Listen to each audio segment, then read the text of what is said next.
Hello YouTube, Sam here from youtube.com/onlivegamer for the new Boston. In this tutorial, we're going to be working more on the car program. Now I've got a lot lined up for this tutorial and it will probably end up being split into more than one part for this one tutorial. So I might switch back and forth between different points that I want to talk about. So if you remember, um, the only type of car we've been working with is the car. We have not been using sports cars or trucks with new car or the name or the color or the doors, etc. So what we want to do is be able to add trucks and sports cars um, to our list right here and access the attributes of them.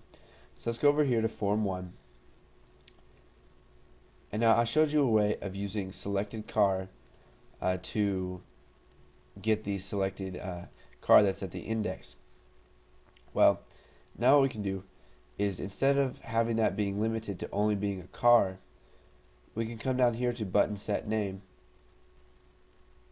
and we can get the item at the index of the cars array list.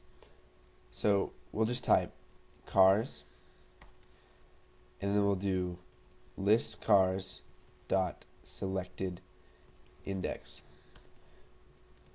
So what this is going to do is it's going to get the car name of the car at the selected index of where they selected it. So this can be a sports car or a truck or just a normal car.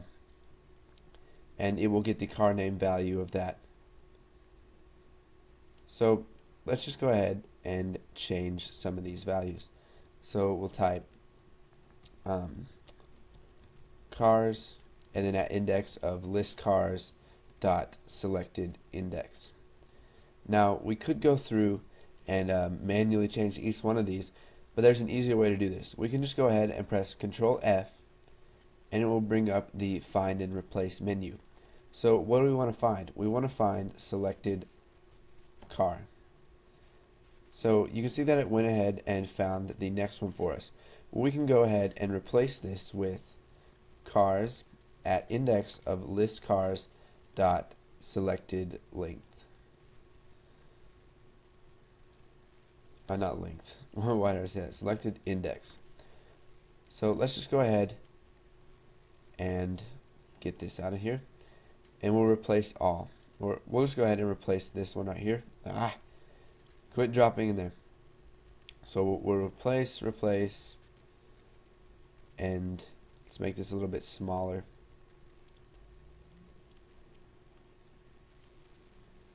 We'll just keep replacing until we get back up to the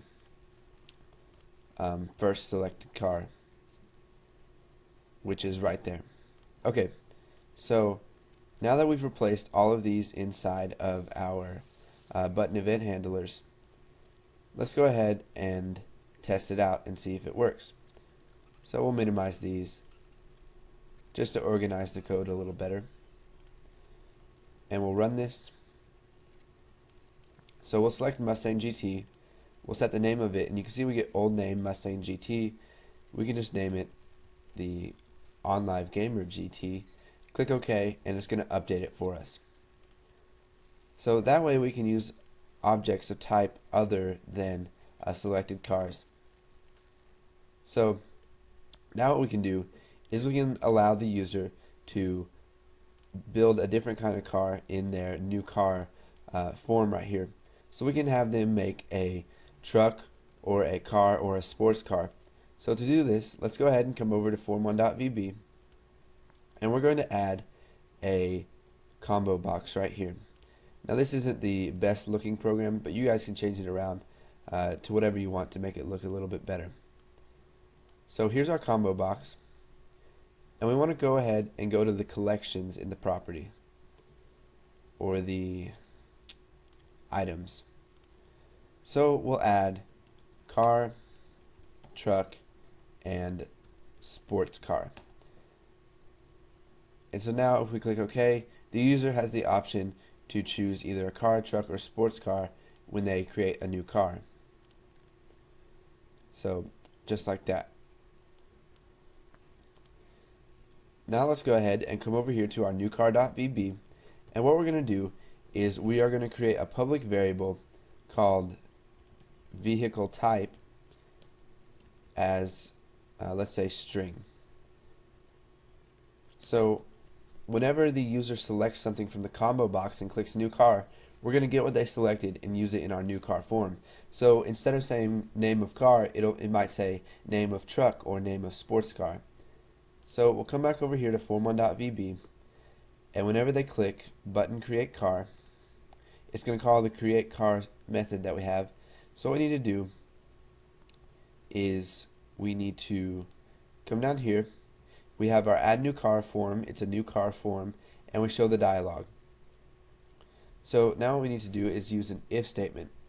So if, and we need to come back in here and rename our combo box to something that is easy to remember. So we'll do combo car types. We'll go back to the code. So if combo car types dot selected index is equal to, let's say, 0, which is car, or at least I think it is. Yeah, we got car, truck, and then sports car. So if the index is 0, then what do we want to do? We want to run everything that is in here. So we'll just come down here and then type end if once again. So if the selected index is equal to 0, we want to have it show the new car form, and it's going to create a new car object. But we want to go ahead and set the string from new car, that is our vehicle type. So we want to set add new car. We want to set the vehicle type to the type that they have selected. So we're going to go ahead and copy this. So if it's equal to 0, then we want to go ahead and set the appropriate values. So add new car dot vehicle type equals combo car types dot selected, and let's see, is it item?